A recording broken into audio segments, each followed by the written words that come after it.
Salut les gars, je m'appelle Nicole Heiliker, et je suis une survivante d'expériences de mort imminente.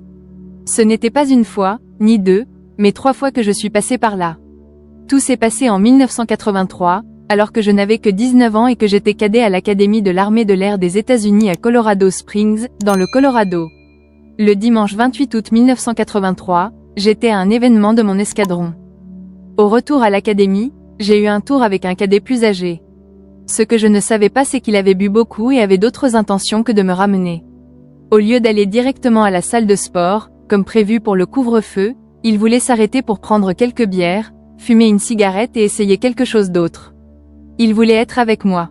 Maintenant, pour que vous compreniez mieux, j'ai grandi dans le sud des États-Unis, dans l'État du Mississippi, dans ce qu'on appelle la « ceinture de la Bible ».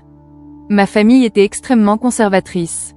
Mon père, un ancien marine qui a été diplômé de la même académie que moi, était très strict avec ses règles. En plus des règles religieuses que je connaissais, j'ai été élevée comme baptiste du Sud et luthérienne, donc les 10 commandements faisaient partie de ma vie. Mon père avait ses propres 10 commandements. Et croyez-moi, si nous enfreignions ces règles, la punition serait sévère. Quand je suis allée à l'Air Force Academy, mon père a été très clair sur ce qu'il attendait de moi. Il ne voulait pas que je fume, il ne voulait pas que je boive et surtout, il ne voulait pas que je fréquente des cadets. Pour moi, c'était comme si c'était la fin de tout plaisir. Tous mes camarades de classe allaient dans des universités comme l'État du Mississippi, rejoignant les fraternités, profitant de la vie. Et moi, à la gym, plein de règles. Ma première année à l'académie a été incroyablement difficile. Et quand je suis arrivée en 2e année, je savais déjà que je ne voulais pas être là. Mon âme hurlait que ce n'était pas ma place. La seule raison pour laquelle j'étais dans cette salle de gym était pour faire plaisir à mon père. Je suis sûre que beaucoup d'entre vous peuvent s'identifier à cela, ce sentiment d'être une personne qui veut plaire. Aujourd'hui, je suis en train de me remettre de ce comportement, parce qu'être une personne qui cherche à plaire aux autres tout le temps signifie vivre dans la peur. Vous finissez par vous tortiller, vous mouler, essayer de plaire à tout le monde et, à la fin, vous ne pouvez jamais. Il ne sera jamais assez. Ça m'a pris du temps pour le réaliser. J'ai grandi dans une culture du Sud où faire plaisir aux autres faisait partie de notre façon d'être. Et c'est pour cela que je suis allée à l'Académie de l'armée de l'air, pour faire plaisir à mon père. Mais la vérité est que je n'avais pas une once de vocation militaire en moi. J'ai grandi en faisant du ballet, en défilant comme modèle, en jouant au softball, pas de sport haut de gamme, pas d'intérêt pour les avions ou l'armée. J'étais complètement hors de cet environnement. Et pour couronner le tout, les femmes avaient commencé à être admises dans l'académie il y a peu de temps, alors j'ai fait partie d'une des premières classes féminines. Cela rendait les choses encore plus difficiles. Grandir dans un environnement abusif m'a préparé très peu à ce que j'ai dû affronter lors de la formation de base. Je n'étais pas prête pour ça et j'ai fini par avoir besoin d'une formation de récupération. J'ai réussi à traverser ça, par la grâce de Dieu, et j'ai commencé ma 2e année à l'académie. Pourtant, j'avais toujours peur d'échouer ou d'être expulsée. Tout ce que je voulais c'était abandonner, mais je n'avais pas la permission de mon père ou de ma mère pour cela. Je ne sais pas si vous avez vécu cela, mais dans ma famille, l'échec n'était pas une option. Si nous commencions quelque chose, nous étions obligés de le terminer. Ce genre de pression m'accompagnait toujours, et l'idée d'abandonner était quelque chose que je ne pouvais pas supporter. La peur de la douleur, de la honte, du sentiment d'être inférieur ou inadéquat et le déshonneur de renoncer étaient insupportables. Aujourd'hui, je vois que tout cela faisait partie de mon comportement d'essayer de plaire aux gens. Je croyais que si je faisais tout bien et suivais ce que mon père voulait, alors je serais acceptée, aimée et une étoile à ses yeux. Cette nuit-là, alors que je rentrais avec le cadet plus âgé, quelqu'un que je connaissais à peine, je n'avais pas réalisé qu'il avait d'autres plans. Pour la première fois de ma vie, je me suis dit, je vais m'amuser un peu. J'ai fini par boire une bière et fumer une cigarette pour la première fois. J'avais 19 ans, et la plupart des gens l'éprouvent bien plus tôt, à 14, 15 ou 16 ans. Mais il voulait s'arrêter pour faire autre chose. Il voulait rester avec moi, et je savais que nous avions un couvre-feu à l'académie. Cela m'inquiétait beaucoup, et je lui ai dit que je n'étais pas intéressée. Nous sommes toujours sur la route, à l'intérieur d'une Corvette convertible de 1965 qui, à cette époque, n'avait pas de ceinture. Je me sentais bien, enfin m'amuser un peu. Mais les choses ont changé rapidement quand il a insisté pour essayer quelque chose avec moi à nouveau. J'ai encore refusé, et il était furieux. Dès qu'il est revenu sur la route, il a commencé à accélérer. À un moment donné, il a mis sa jambe sur ma main, et je l'ai repoussé. Il était encore plus irrité, tourna brusquement le volant et l'arrière de la voiture dérapa, heurtant un énorme rocher. La voiture a fait un tonneau, et nous avons été jetés dehors. J'ai été déclarée morte sur place. L'accident était horrible. Certaines personnes ont entendu le bruit du choc et ont immédiatement appelé les secours.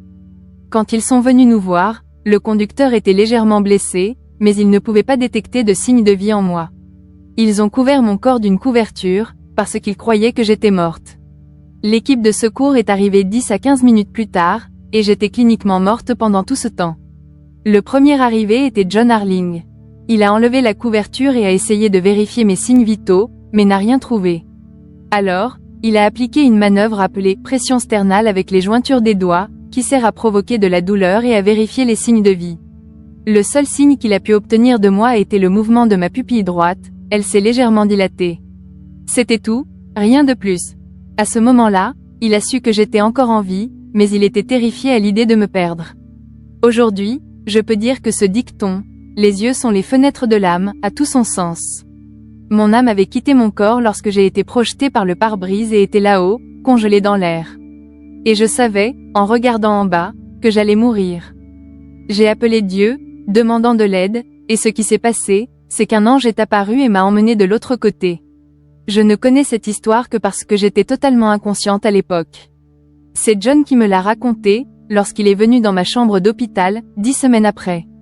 John est venu me rendre visite à l'hôpital 10 semaines après l'accident et m'a dit ce qu'il savait. De plus, j'avais les dossiers médicaux et du district, et, 25 ans plus tard, j'ai interviewé tous les professionnels de santé impliqués dans mon cas. Tout ce qui s'est passé cette nuit-là a été validé et documenté, y compris les 2 expériences de mort imminente qui ont eu lieu ensuite, déjà à l'hôpital. Sur le lieu de l'accident, John a utilisé une technique appelée pression sternale avec les jointures des doigts, et a réalisé que j'étais encore en vie. Il m'a ensuite enfilé un pantalon spécial, appelé « masked pants », qui sert à pousser le sang vers le cœur. C'était la première fois qu'il utilisait cet équipement, et c'était crucial à ce moment-là, car mes blessures étaient gravissimes. Ce qui l'a le plus impressionné, c'est qu'il n'y avait presque pas de sang sur les lieux. Je souffrais d'une condition médicale grave, où le sang sort des os à cause du choc. De plus, j'avais amputé mon pied gauche, fracturé les 2 côtés de mon bassin, rompu mon poignet droit et subi une grave brûlure sur le côté droit de mon visage, causée par le frottement avec le bitume. J'étais vraiment morte. Lorsque mon œil droit a bougé, mon âme, qui avait déjà traversé, de l'autre côté, est revenue dans mon corps, entrant à nouveau par mes yeux. C'est pourquoi je dis que nos yeux sont les fenêtres de notre âme. À ce moment-là, ils ont réussi à mesurer ma pression artérielle, 60/0. Cela indiquait toujours une situation de vie ou de mort, puisque la normale serait quelque chose entre 120 et 130/80. J'étais entre la vie et la mort. Dès qu'ils ont obtenu un signe de vie, ils m'ont transféré dans l'ambulance et m'ont emmené à l'hôpital communautaire le plus proche, effectuant des manœuvres de réanimation cardio-pulmonaire pendant les 20 minutes de trajet. Pour ceux qui connaissent la procédure, vous savez que 20 minutes de RCP est une période extrêmement longue. Lorsque je suis arrivée à l'hôpital, l'équipe de traumato n'était pas officielle, car l'hôpital n'avait pas de service spécialisé dans ce type de soins. Ils ont passé toute la nuit à essayer de me stabiliser. L'accident s'est produit vers 19h35, et il a fallu toute la nuit en chirurgie pour que je sois stabilisée. Après cela, je suis restée à l'hôpital pendant 4 mois, dont 7 semaines en soins intensifs, dans une véritable montagne russe. Par moments, il semblait que j'allais mieux, mais une nouvelle complication surgissait rapidement. 2 semaines après mon admission en soins intensifs, j'ai dû subir une chirurgie d'urgence à cause d'une lacération de 4e degré entre mon anus et le muscle du sphincter. Ils ont dû réaliser une colostomie, car il y avait des sels, des graviers, du sable et des fibres de verre en moi, ce qui m'empoisonnait. Sur le chemin de la salle d'opération, j'ai commencé à avoir un arrêt cardiaque. Arrivé là-bas, ils ne m'ont pas mise complètement sous anesthésie, et je pouvais sentir le chirurgien me couper. J'entendais des voix lointaines, mais j'avais les mains attachées et je ne pouvais ni parler ni bouger. Encore une fois, mon âme a quitté mon corps. Il me préparait pour la colostomie, quelque chose que je, à 19 ans, ne savais même pas ce que c'était. Pour ceux qui ne connaissent pas, c'est une procédure où une partie de l'intestin est retirée et une poche externe est placée pour recueillir les selles, permettant à la zone blessée entre l'anus et le sphincter de commencer à guérir. C'est à ce moment-là que j'ai eu un arrêt cardiaque et qu'ils n'ont pas pu me réanimer. Ils m'ont déclarée officiellement morte sur la table d'opération et sont allés informer mes parents, qui priaient dans la chapelle. Mes parents, extrêmement religieux, aujourd'hui, je dirais même qu'ils sont accros à la religion, priaient, et l'infirmière chirurgicale est venue leur annoncer la nouvelle. J'étais partie. Ma mère m'a raconté plus tard que, lorsque les médecins ont informé qu'elle avait perdu sa fille, c'était la première fois qu'elle voyait mon père pleurer. Lui, un homme toujours si rigide et contenu, s'est effondré à ce moment-là. Ma mère, quant à elle, refusait de croire. Et puis, en l'espace de 2 minutes, la même infirmière chirurgicale est revenue en courant dans la salle et a dit « Monsieur Mur, le cœur de Nicole a recommencé à battre, et elle va être transférée en salle de récupération bientôt. » Comment expliquer cela? Ça n'a tout simplement pas de sens. Personnellement, je peux dire que j'ai essayé, à plusieurs reprises, de retourner de l'autre côté. Je voulais vraiment y aller. Mais mon ange, que je sais maintenant s'appelle James, continuait à me dire « Tu dois rester, Nicole. Nous devons continuer à te ramener, car tu as une mission importante. Et nous avons tous un but dans la vie, c'est indéniable. Cependant, j'ai reçu une mission spécifique, directement donnée par l'esprit, et je ne l'ai comprise que 19 ans plus tard. L'accident s'est produit quand j'avais 19 ans, mais c'est à 38 ans, alors que je travaillais au Centre de contrôle et de prévention des maladies à Atlanta, que tout a commencé à s'éclaircir. J'avais déjà surmonté la partie physique du traumatisme, mais mentalement et spirituellement, je ne m'étais pas encore vers eux accent aigu TABL. C'était un matin ordinaire, comme un autre. Je me suis arrêtée au Starbucks, j'ai commandé ce que je prenais toujours et, tout à coup, la mémoire est revenue. Je me souviens exactement de la façon dont j'étais assise dans la corvette au moment de l'accident. Pendant 19 ans, la seule chose dont je pouvais me souvenir était de cette lumière blanche brillante. Le docteur Raymond Moody, qui a inventé le terme « expérience de quasi-mort », parle du symptôme le plus commun chez les personnes qui vivent cela, cette lumière blanche intense. Je vais lire brièvement un extrait de mon livre qui décrit cette expérience. Depuis le début de ma EQM, à l'âge de 19 ans, alors que j'étais cadet, je pouvais me souvenir clairement de la lumière blanche que j'ai rencontrée lorsque mon corps a été projeté hors de la corvette décapotable de 1965. La lumière blanche brillante m'a enveloppée de tous les côtés. Des courants de lumière m'ont entouré comme un cocon, couvrant chaque partie de mon être avec des vagues douces et apaisantes. Au lieu de ressentir la douleur de l'impact, j'ai eu l'impression d'être bercée et accueillie. C'était l'extase. Et pendant 19 ans, c'était le seul souvenir que j'avais de l'accident. Puis, 19 ans plus tard, les souvenirs réprimés ont commencé à émerger, l'accident lui-même et le temps que j'ai passé de l'autre côté. Lorsque j'ai quitté mon corps, Dieu était partout. Dieu était en moi, et j'étais Dieu. Dieu était présence, plénitude et, surtout, Dieu était amour. Un amour pur, inconditionnel, sans jugement, avec des bras ouverts. Et, dans cet état, il n'y avait pas de pardon soudain de la part d'un « Père sévère » pour mes erreurs. Il n'y avait tout simplement pas d'erreurs. Elles n'ont jamais existé. Rien de ce que j'avais fait sur Terre n'avait besoin d'être pesé ou jugé. La vie que je venais de laisser derrière moi racontait une histoire, bien sûr, mais c'était juste une parmi tant d'autres que j'avais déjà vécues dans différentes dimensions. Je me sentais comme une astronaute flottant dans l'espace, remplie d'admiration et d'émerveillement. Me rappeler comment j'étais assise dans la voiture a été un point crucial. Cela m'a aidé à comprendre comment j'avais perdu pied et comment mes blessures aux jambes avaient, d'une certaine manière, sauvé ma colonne vertébrale et mon cerveau. J'ai subi une lésion cérébrale traumatique et, depuis lors, j'ai dû composer avec le stress post-traumatique. En fait, je souffre de TEPT complexe, et malheureusement, je suis désormais une vétérane avec 100% d'invalidité dans le système. Ce diagnostic n'a été confirmé que 3 ans auparavant, après avoir reçu tant d'autres héros. Pendant l'expérience de quasi-mort, je n'ai pas ressenti l'impact de la chute, ce qui est courant chez les personnes qui vivent cette expérience. L'âme quitte le corps avant la douleur, et ainsi je n'ai jamais ressenti l'impact. Nous sommes tous énergie, et en mourant, notre corps énergétique s'ouvre de haut en bas et l'âme part. Lorsque mon âme partait, un ange est apparu.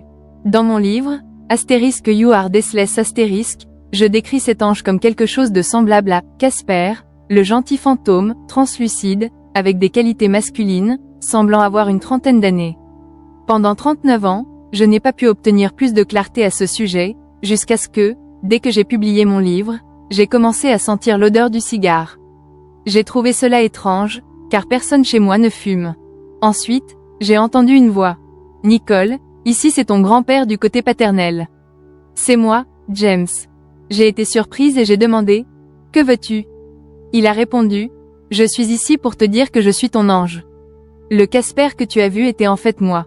Il m'a dit qu'il avait été présent tout le temps, voyant la douleur et l'abus que je subissais à l'Académie de l'air, sachant que je ne voulais pas être là et que je ne pouvais pas abandonner. Il a dit qu'il était là pour m'aider à sortir de cette situation. Cela m'a choqué, mais c'est aussi quelque chose de courant dans les histoires de EQM, rencontrer des êtres chers décédés. Pendant de nombreuses années, je pensais que je n'avais vu personne, mais maintenant je sais que Casper était mon grand-père. Mon grand-père m'a également dit qu'il serait avec moi pour toujours, comme mon ange militaire, me protégeant jusqu'à ce que je fasse enfin la transition vers l'autre côté. C'est lui qui m'a sorti de l'opération et m'a ramené à la vie.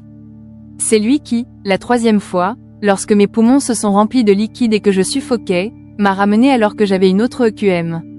À ce moment-là, je cherchais à nouveau la lumière, mais il m'a dit « Non, tu dois revenir ». Ce qu'on m'a dit de l'autre côté, c'est que, lorsque nous sommes sous forme d'âme, nous pouvons voir à 360 degrés autour de nous, nous voyons tout en même temps. Nous ne parlons pas anglais ou une autre langue, la communication est télépathique, par vibration, par la musique.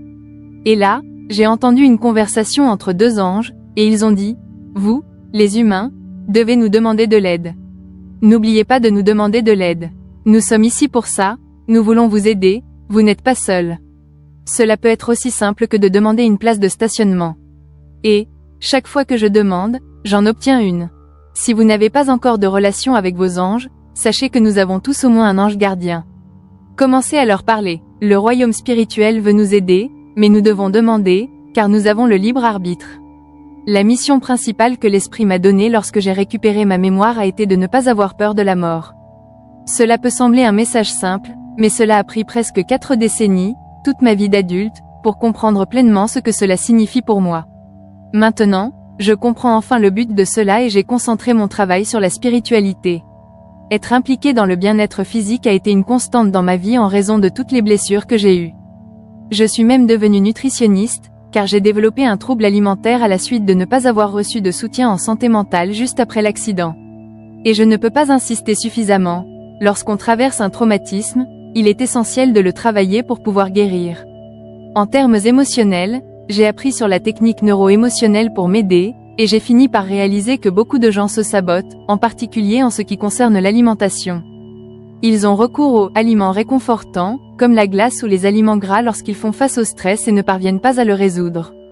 Tout cela est lié à des systèmes de croyances inconscientes qui ne nous servent plus, mais que nous continuons à suivre, sabordant ainsi nos véritables désirs. En ce qui concerne la mort, le sujet lui-même est recouvert d'un nuage de négativité dans notre culture. La société la considère comme quelque chose de sombre, associé à la peur et à la dépression. Mais ma propre expérience, ainsi que celle de centaines de milliers de personnes ayant vécu des expériences de mort imminente, est complètement différente. La mort est une beauté absolue, une lumière, une bonté aimante, une paix qui transcende la compréhension. De l'autre côté, Dieu est amour, sans peur, sans douleur, et vous n'êtes pas seul. J'ai grandi dans la Bible Belt, où on m'a appris à craindre Dieu de la même manière que je craignais mon père. Puis, à l'université, je craignais les cadets des classes supérieures. Toute ma vie a été guidée par la peur, et c'est épuisant. La peur empêche la clarté et provient de l'amygdale, la partie du cerveau qui nous met en état de lutte ou de fuite, contrôlant nos actions. Ce système empêche systématiquement de prendre les meilleures décisions pour soi-même. Il est donc très important de commencer à utiliser la partie du cerveau responsable du raisonnement exécutif, le cortex préfrontal, qui est associé à l'état parasympathique. Pour ce faire, vous pourriez avoir besoin de l'aide d'autres personnes capables de vous aider à identifier et à changer vos schémas de stress et de déclencheurs, car vivre dans cet état de stress constant ne fera que causer des maladies dans votre corps et vous sabotera dans votre quête d'être l'être que vous êtes censé être dans cette vie.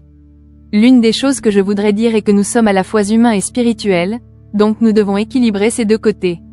Je veux que les gens comprennent que, d'un point de vue humain, lorsque quelqu'un meurt, il y a de la douleur, de la souffrance, de la perte et du chagrin, et nous devons aborder cela de manière réfléchie et compatissante, en aidant les autres dans ce processus de guérison. Cependant, nous devons également commencer à changer la narration autour de la mort et regarder le contexte culturel plus large, qui implique bienveillance et une connaissance extraordinaire. Cette compréhension véritable nous permet de vivre une vie plus heureuse, car lorsque nous avons peur de la mort, nous ne vivons pas pleinement. Nous devons commencer à nous préparer pour notre propre passage de manière gracieuse et à soutenir les autres alors qu'ils s'approchent de leur transition. Nous savons que nous n'avons jamais la certitude de quand sera notre dernier jour sur Terre, aucun d'entre nous ne le sait. Si nous vivions avec cette conscience, nous serions plus présents, plus humbles, plus gentils et aimants, et nous vivrions de manière plus profonde. Je pense qu'il est important de le dire maintenant. Vivre dans le présent, en étant conscient, mais pas obsédé, en sachant que nous n'avons aucune garantie pour demain. Lorsque vous rencontrez des personnes, cela peut être la dernière fois que vous les voyez, alors comment voulez-vous conclure cette conversation? Cela aide vraiment à changer notre façon de voir les choses. Maintenant, je veux parler des 10 leçons les plus courantes des expériences de mort imminente, et c'est vraiment important, car si vous apprenez ces leçons pendant que vous êtes encore ici sur Terre, votre transition sera beaucoup plus douce et votre révision de vie sera beaucoup plus facile. Ces leçons proviennent de l'Association internationale d'études sur les expériences de mort imminente. Lorsque j'étais au CDC, j'étais scientifique, donc la science a toujours été importante pour moi, pour soutenir les choses. Cependant, je reconnais également la nature spirituelle du surnaturel, du mystique et du mystérieux, et je sais que cela existe aussi. Avoir ces preuves aide à soutenir mes messages. La première leçon est « Nous ne mourrons pas », d'où le titre de mon livre * You are deathless. Ce qui meurt, c'est le corps physique, oui, il va se décomposer et mourir, mais notre âme vit. En réalité, notre âme a de nombreuses vies. Ce n'est pas notre première expérience ici. La deuxième leçon est que l'amour est tout ce qui compte et est la source de tout ce qui existe. Dans le monde dans lequel nous vivons aujourd'hui, je pense qu'il est très important d'apprendre à s'aimer d'abord, car si nous ne pouvons pas nous aimer nous-mêmes, nous ne pourrons pas aimer les autres. Quand je dis de s'aimer soi-même, je veux dire enlever le « devrait » de votre vocabulaire. « Devrait » est un mot de très basse vibration, qui génère de la honte. Si vous vous faites honte, ou si vous faites honte à vos enfants ou à vos proches, cela n'apporte rien de positif à personne. Mais l'amour est la source de tout ce qui importe, c'est le Créateur, Dieu, la source, la puissance supérieure, comme vous voulez l'appeler. C'est de l'amour. Dieu n'est pas peur. La peur est un concept créé par l'homme pour contrôler les gens. De l'autre côté, la peur n'existe pas.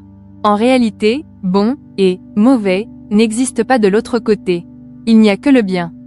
Bon et mauvais sont des termes créés sur Terre pour nous aider à nous évaluer nous-mêmes et les autres. Donc, si tout est bon de l'autre côté, il n'y a pas de mauvais. Jugement 3. Tout le monde et tout sont connectés.